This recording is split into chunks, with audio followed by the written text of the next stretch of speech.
je ne vais pas m'en cacher, vous l'aurez remarqué, ce titre, c'est de l'acting pur et dur. Mais à mes yeux, il a quand même du vrai quand même. Je vais aujourd'hui vous parler du méchant, de l'antagoniste, qui m'a le plus marqué de ma vie de lecteur / de joueur. Aujourd'hui, je vais vous conter une histoire sur la fin des temps, une histoire sur l'apocalypse. On est en 2022 et sous conseil d'une amie, je télécharge Honkai Impact Third, qui encore à mes yeux aujourd'hui est le meilleur jeu MiHoYo, bien devant Genshin et Star Rail. L'histoire de Honkai, c'est une grosse inspiration d'Evangelion. Il y a de l'espace, des villes détruites, une énergie étrange surpuissante qui massacre l'humanité.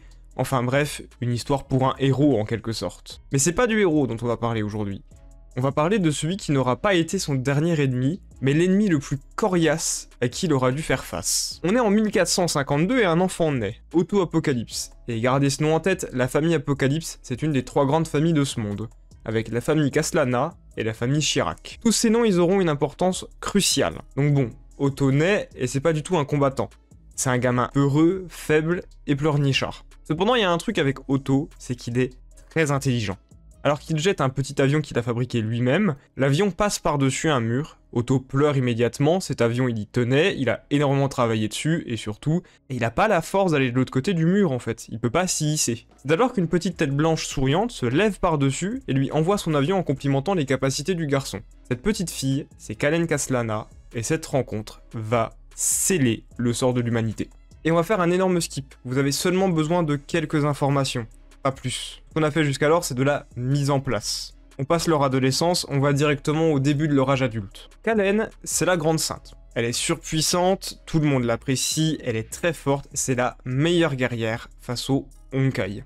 Une énergie mystérieuse, surpuissante, qui peut zombifier les gens comme faire fonctionner des réacteurs entiers. Kalen, c'est une justicière. Kalen, elle est aimée de tous et elle est forte. Elle a tout pour elle. Otto, il en est clairement évidemment amoureux. Mais surtout, Otto, il réalise quelque chose de très simple. Si une histoire était créée, elle en serait la protagoniste. Lui ne serait jamais que le personnage secondaire, le bras droit. Otto n'a rien de ce qu'il faut pour être un protagoniste. Il n'est pas aussi fort, pas aussi gentil, pas aussi droit et pas aussi honnête surtout.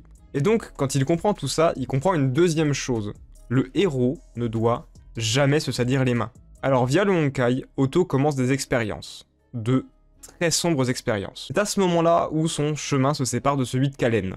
Alors évidemment, on aimerait bien un monde où tout s'arrange, mais c'est pas le cas. Kalen est condamné à mort. Bah ouais, après tout, on est en 1400, c'est évident que c'est une sorcière et qu'elle servira d'exemple. Et la dernière fois que Otto tiendra le corps de Kalen, ça sera pas comme à leur habitude près d'un feu, les mains entremêlées se réchauffant tous les deux.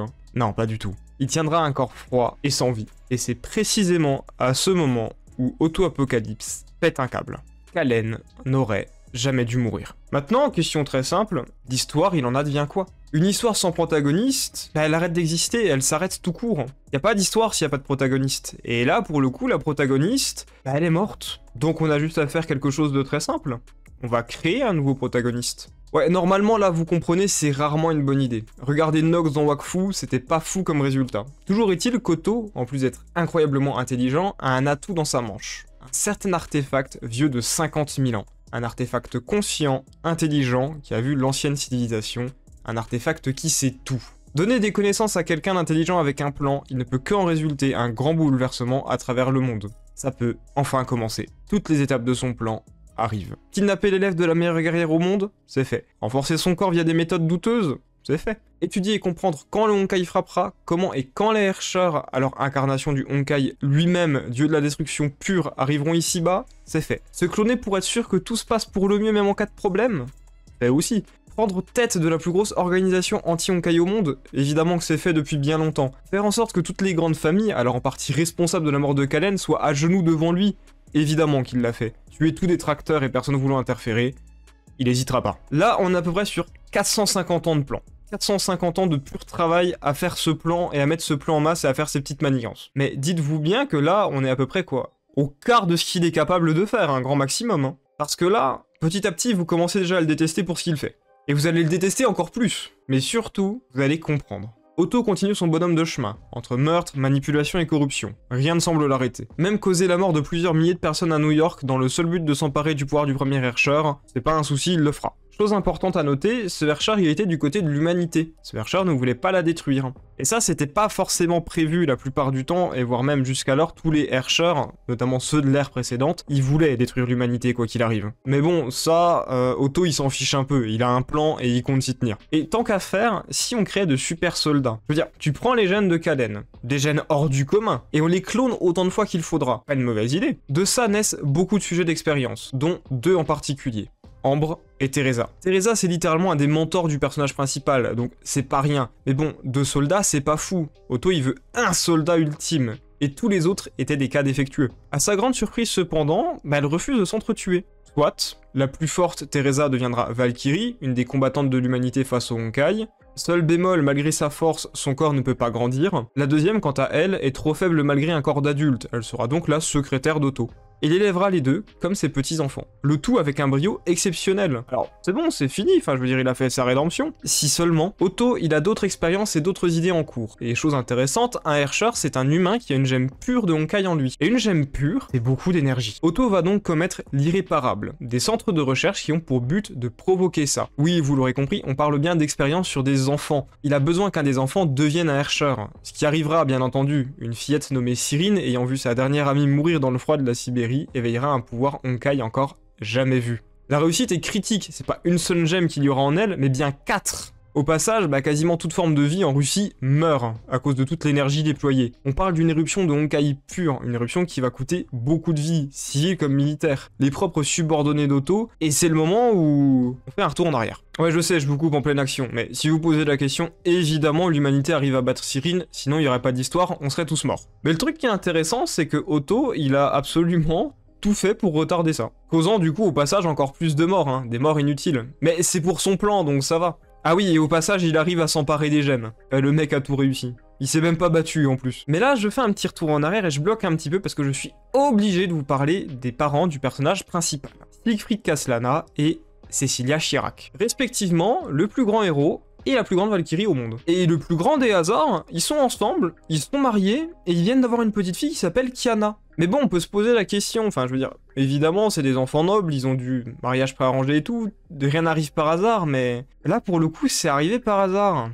Et c'est quand même vachement bizarre comme hasard. Évidemment que non, c'est Otto qui a arrangé tout ça. Il a tout fait pour qu'ils se rencontrent. Rendez-vous compte, Siegfried Kaslana épouse Cecilia Chirac. Et la marraine de la petite, c'est Teresa Apocalypse. Le mec a tout fait en fait. Les 3 familles, il les a déjà dans la poche. Et surtout, Kiana, c'est l'enfant prodige. Dans la seconde éruption, sa mère, Cecilia, perd la vie. Siegfried doit gérer une gamine orpheline, et pendant tout ce temps, il y a Otto qui se frotte les mains. Ah, vous le trouviez déjà détestable? Vous êtes tellement pas prêt pour la suite. Ça serait dommage qu'un malheureux accident prenne la fille de Siegfried, non? Le hasard, il fait quand même drôlement les choses. Donc bon, faut sauver la petite. Et qui est la seule personne qui peut sauver la petite? Otto, évidemment, qui va s'empresser en effet de la soigner, et de prendre ses gènes pour la cloner. Et ce que Siegfried retrouvera, c'est Kiana. Enfin, Kiana, nom de code K423, un clone avec en lui 4 gemmes. Celle de Cyrine. Là, Otto avait capturé la puissance d'un Herrscher et il l'a foutu dans le meilleur réceptacle possible, celui de la fille la plus puissante possible, avec le meilleur potentiel. Et la fille originale, ça sera Bianca, aka Durandal, l'élève d'Otto, qui ne saura jamais rien. Enfin, qui saura, mais 20 ans plus tard, et qui, en plus, ironiquement, héritera de l'arme de sa défunte mère. Tenez-vous bien, parce que c'est pas fini, là le plan il est juste en cours, Évidemment qu'il va faire pire. Petite avance rapide, Kiana, elle est entraînée par Teresa et par Himeko. L'objectif de Kiana K423 du coup, c'est de devenir la plus grande Valkyrie de tous les temps. Le truc qu'elle sait pas, c'est que Otto, il attend patiemment dans son coin, lui. La seule chose que Otto attend, c'est que Kiana comprenne qu'elle n'est qu'un tube à essai et que, elle a l'apocalypse en elle, littéralement. Et donc, évidemment, quand elle s'en rend compte, ses pouvoirs se libèrent et ça cause beaucoup de morts. Et moi, je veux faire un aparté sur un truc. Est-ce que vous vous rendez compte de ce que Otto a réussi à créer? Enfin, Otto a tout créé, en fait, littéralement. Il a créé le protagoniste de l'histoire, il a créé l'objectif de ce protagoniste, c'est-à-dire, son objectif, c'est Durandal, parce que Durandal, actuellement, c'est la plus grande Valkyrie. Et c'est lui qui l'a créé, tout bonnement, l'identité de Durandal. La professeure, une des mentors du personnage principal, Teresa, il a créé tout ça, où était dans la main d'Otto, dans sa paume. Et le pire, c'est que Otto, à la toute base, c'était jamais que le personnage secondaire qui a décidé de devenir le méchant. C'est tout.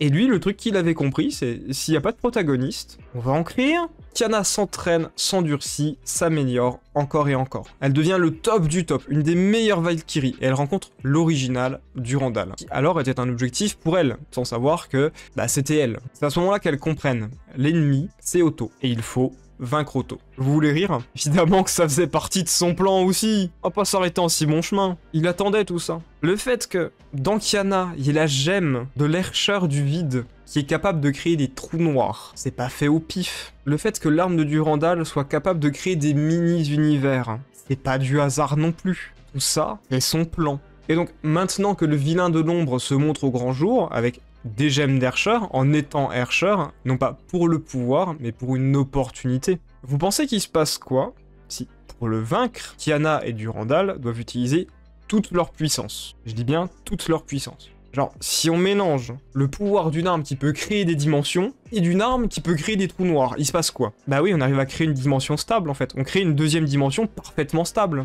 Une dimension qui te permet d'aller dans n'importe quelle autre dimension, un hub en fait. Et tout ça, Otto, il l'avait déjà pensé, il l'avait théorisé, il avait entrevu tout ça. Et c'était ça son objectif depuis le début. Otto arrive face à l'Arbre-Monde. Et c'est là où se lance la plus grande cinématique de Honkai Impact à mes yeux. Je pourrais analyser la cinématique entière, vous dire que le titre de cette dernière, Ainsi parlait Apocalypse, c'est une référence à Ainsi parlait Zarathustra de Nietzsche. Vous faire toute une analyse philosophique d'Otto et de la thèse du dernier homme, de son contraire le surhomme. Je pourrais vous expliquer que son monologue disant que le monde entier est laid, c'est une antithèse de la phrase de ralliement des Valkyries. Aka, il faut qu'on se batte pour tout ce qui est beau dans le monde. Je pourrais vous dire que même lui savait que tout ça c'était une mascarade et que c'était un acteur, que Kallen meurt d'un coup de face tandis que lui il se fait frapper dans le dos. Mais je vais pas vous montrer les 10 minutes de cinématique tant il y a à dire. Quand Otto se retrouve seul face à des milliers de copies de lui-même, et que maintenant il est bien plus fort, il leur fait face, il fait un 1 contre 1000, vous trouvez pas que tout d'un coup,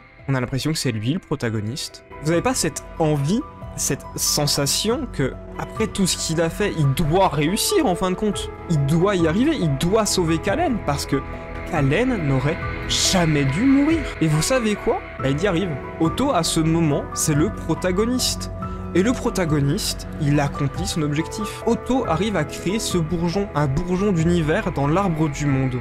Un bourgeon où Kallen survit et où lui n'est pas là. Otto a réussi. Et la cinématique, elle se termine. Il y a cet arbre où ils dormaient les deux. Il y a ce petit avion à l'origine de tout. Et le petit garçon, il court. L'avion vole, il vole de plus en plus loin, sans s'arrêter. Et quand il atterrit, c'est un homme qui le ramasse. Un homme qui regarde cet arbre au loin et réalise qu'il est allé si loin en fait. Qu'il est allé trop loin. Mais surtout que ce qu'il voulait, c'était sous cet arbre. C'est Citizen Kane depuis le début. Cet arbre et Kallen, c'était Rosebud. Il avait tout, mais il avait pas ce qu'il voulait. Alors, on revoit toutes ces horreurs, toutes les atrocités passées, et le personnage secondaire qui était Otto meurt. Il meurt en ayant, sans le vouloir, réussi à créer ce monde. Un monde où les Valkyries se battent pour tout ce qu'il y a de plus beau. Un monde qui a survécu à l'apocalypse. C'était Béléus, et je vous dis salut à tous.